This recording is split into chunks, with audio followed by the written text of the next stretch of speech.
Здравейте, мили хора! Добре дошли в новото ми видео. Аз се казвам Габриела и днес ще си говорим за летен капсулен гардероб. Знаете, че аз обожавам да говоря за мода. Това е една от любимите ми теми. Страшно много пазарувам, може да видите от 9 крилния гардероб зад мен. И искам да ви покажа как не е нужно да пазарувате чак толкова много, за да се обличате добре, да имате хубав капсулен гардероб и да сте всеки ден супер стилни. Започвам лека по лека да ви разказвам какво съм приготвила. Първото нещо е бял потник.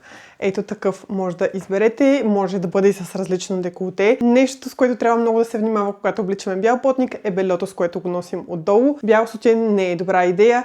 През рамки да се виждат отново не е добра идея. Аз би го носила с сутиен телесен цвят. Това е най-добрият вариант. Тези, които са бриджит, които нямат никакви презрамки, или с лепкащ сутиен, или направо без сутиен. Аз съм много бра клъп, така че много не ми пука и си ходя без сутиен, но ако искате да го носите на работа, разбира се, не е подходящо да се носи без бело отдолу, така че бих ви препоръчала бял потник с сутиен бриджитка отдолу. Това може да се съчетае с абсолютно всичко. Някъде тук отстрани ще ви оставям варианти, с които може да съчетавате белия потник. Следващото нещо е, разбира се, бяла тениска. Хиляда пъти съм казвала, че при мен тези тениски са консуматив.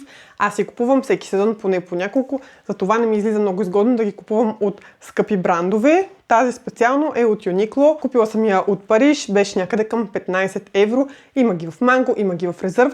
Старая се тук деколтето да е хубаво. Ето такова, доближавам, за да видите по-добре. Това деколте лично на мен ми изглежда много по-скъпо. Внимавам тениската да бъде от хубав памук, така да бъде по-структурирана, за да изглежда по-добре. Съчетава се отново с абсолютно всичко в гардероба, което ще ви покажа. Следващото нещо е ето такова черно елече. Това специално е една идея по-късо, но ако е малко по-дълго, ще е още по-подходящо и за офиса, и за ежедневието. На мен доста ми харесва. Отново се съчетава с абсолютно всички долни части, които съм ви приготвила. Ще ви покажа малко по-късно, за да придобиете представа. Приготвила съм ви и няколко ризи. Няма как да минем без ризи, защото много често ги обличам върху потника или върху тениската, или пък си ги нося направо на плажа. Естествено, започваме с най-голямата класика. Бяла риза, най-обикновена. Тази е от Shein, 100% памук. Супер съм доволна, между другото, от тази риза. Страхотна, структурирана, с страхотни ръкави. Показвала съм ви я в предишно видео, така че няма много дълго време да се спирам на нея. Ако искате малко да поразчупите бялата риза, може да изберете ето такава на рае. Тази специално отдавна не съм я носила, с черни раета, е много тънички, много фини. Много ми е стара тази риза, наистина не съм я носила, както казах, от доста време, но това ще се поправи, тъй като сега предстоят морета. Аз тези ризи даже си ги нося и на плажа, върху бански. Много често това ми е аутфита за плаж. И за да приключим с белите ризи, ще ви покажа моята най-любима риза, която си купих от резерв. Едва прежелих 70 лева да дам за тази риза, защото си я купих миналата година. Обаче изобщо не съжалявам, защото адски много съм я носила. Малко по-различна от типичната бяла риза, заради ето тази яка, заради пеплума отдолу. Тук се връзва. Много ми харесва. Страшно много съм я носила и всеки път, като я облека, аутфита е много сладък. И за да вкараме малко цвят в гардероба, предлагам ето тази синя риза, която е много симпатична. Аз съм ви я показвала и преди. От мъжкото на H&M. На мен лично много ми допада. За офиса отново е страхотна. Може да се съчетава с абсолютно всички тези неща. Отново да се носи върху потник, върху тениска, само ризата да се носи върху банския дори. Аз бих я съчетала и с бански. На мен не ми пречи. За ризи през лятото можете да залагате и на малко по-различни материи, като лен, например. Ето тази супер оверсайз. Не знам как да я определя като цвят. Вие сами го виждате. Някакъв пепел от рози, може би. Тази риза съм си я купувала от, разбира се, втора употреба, от мъжкото, защото, както казах, ще я нося върху бански, но преспокойно може да се съчетае и върху дънки, и върху всички неща, които изброих преди малко. Ленената материя е много подходяща за лятото, държи хладно, да, малко повече се мачка, обаче е супер готина, така предпазва от изпотяване, не запарява. Аз бих препоръчала лятото да се носят повече ленени ризи. Първото нещо от долните неща, които съм ви избрала, са ето тези дънкови къси панталони. Тези специално бяха дълги панталони, дълги дънки, обаче аз реших да ги отрежа и се получиха ето тези отдолу висящите, които вече не съм сигурна, че много ми харесват. Като цяло бих препоръчала да си купите такъв тип къси панталони, обаче да не са с кръпки, да не са с късани, да не са с никакви камъни по тях, с никакви бродери и така нататък, да са най-изчистеното възможно и без такива кръпки отдолу с нормален шев. Сега аз имам тези и тези ще си нося, въпреки че може и малко да са ми утеснели, честно казано, защото са 36 размер. Като дължина също са подходящи и за офиса според мен. Не са нещо супер късно. Сега зависи колко ви е стриктен офиса. Моя не е особено много, така че бих могла да си ги нося преспокойно и в офисна обстановка. И като за всеки ден супер удобни, много лесно се съчетава с абсолютно всичко, което показах до момента и аутфитът изглежда много спретнат. И това е една задължителна част от капсулния гардероб. Продължаваме нататък с ленени къси панталони в кремов цвят. Сега малко ще ме извините, че тези са толкова смачкани. Тези конкретно съм ги купувала от Ню Йоркър на марката Амису. 38 размер са. И мисля, че отново са една идея по-къси като за офиса, обаче пак казвам, при мен не е проблем това и бих могла да си ги нося преспокойно. Така че с един черен колан, с белия потник, с черна тениска отгоре, с елечето отново, с бялата тениска, с абсолютно всичко се съчетават перфектно тези къси панталони. Ще ви покажа аутфитите малко по-късно. Черна пола панталон, тези са като тази пола панталон, с която съм облечена в момента, но в черно. Това е на марката Zara. Единственият минус, който намирам в момента в този пола панталон е, че отзад е като панталонки. Най-добрият вариант е или да са къси панталонки, или да е пола изцяло и отдолу да има вградени къси панталонки, да не се личи така, че е 2 в 1, но няма значение. Аз съм ги купила така и така ще си ги нося, това е положението. Отново се съчетават много добре, но тези специално за офиса са една идея къси, поне по моите разбирания, но си ги нося за вечерно излизане, за излизане в парка, например, за ресторант, за всичко, за абсолютно всичко може да се съчетават тези къси панталони. Супер, супер добра находка, се оказах. Предстои да ви покажа моите най-любими къси панталони от абсолютно всички, които притежавам, и това са тези бермуди. Може малко странно да ви се сторят първия момент, обаче толкова си ги обичам. Сигурно ги имам от 2019 или 2020 и съм ги спукала от носене. Отзад са с пластик, което означава, че въобще не стягат тук на корема, не ми отесняват. Въобще перфектният панталон за офиса е страхотен. Много често ги нося. Наистина това е част от моята униформа, нали, за офиса. Страшно често ги нося и мисля, че много добре се съчетава с абсолютно всичко друго, което притежавам. Със сигурност бих препоръчала да си вземете такива бермуди. Ако никой други панталони или долна част не си купите от този капсулен гардероб, то според мен задължително трябва да се здобиете с бермудите. Преминаваме нататък към една сатенена пола, защото тази сатенена пола е дълга до земята. Купувала съм си я от Sensei. Много съм я носила. Малко е измачкана в момента, обаче страшно много ми харесва как стои. Отново за офиса, даже аз и през зимата си я нося с бутуши отдолу, така че това е част може би не от летния капсулен гардероб, ами от целогодишния капсулен гардероб, тъй като тази пола беше огромно попадение. Първо, че беше на супер добра цена. Всичко от тези дрехи, които ви показвам, са на много ниски цени.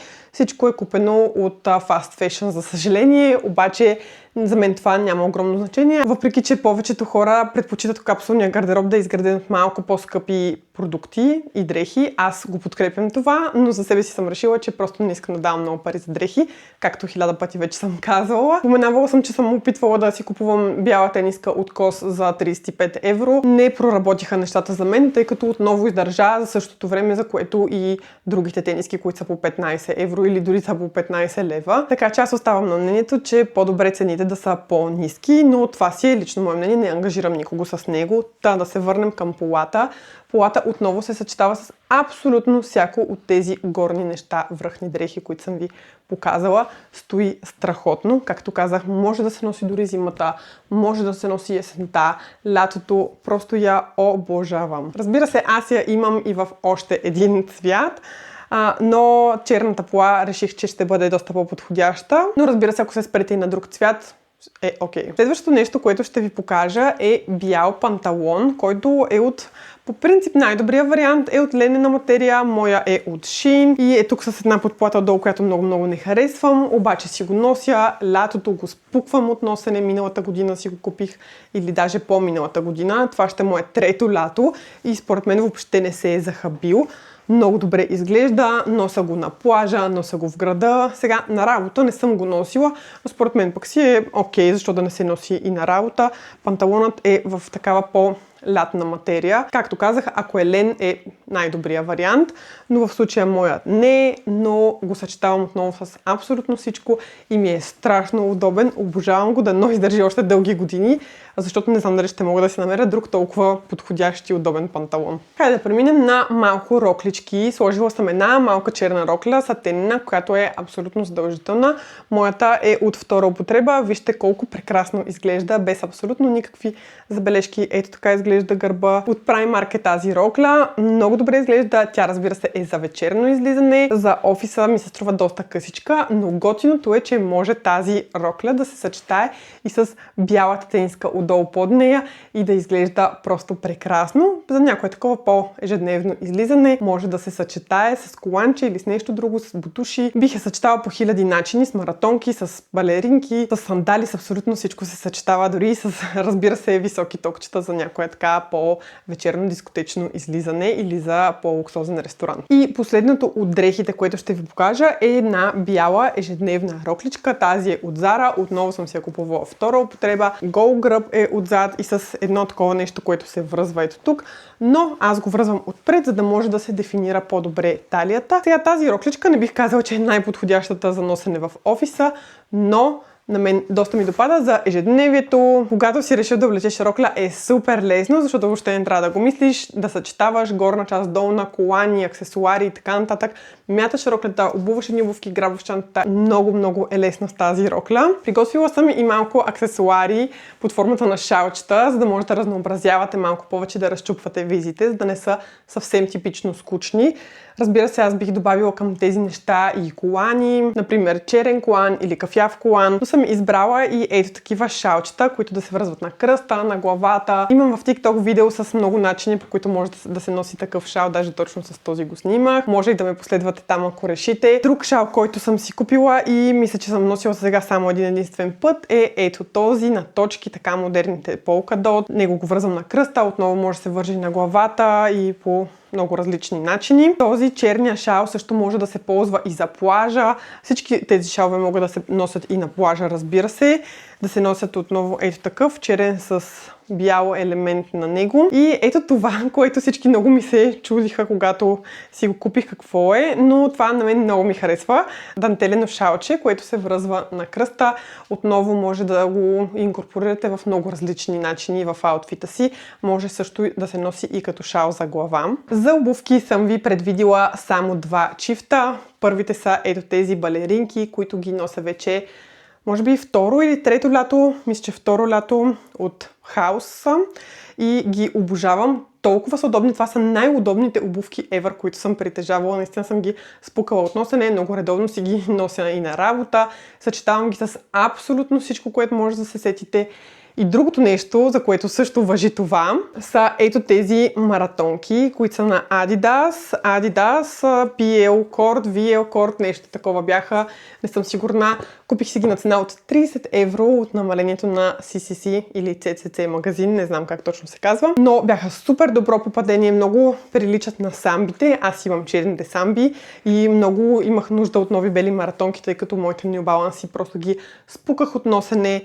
Затова тези дойдоха супер in handy, много на време в моят гардероб и отново, както може да видите, доста са си мръснички, защото много ги нося. Преминаваме към чантите. Показвам ви моето най-ново попадение. Ето ми ключа от нас, намерих си го току-що, толкова много го търсих.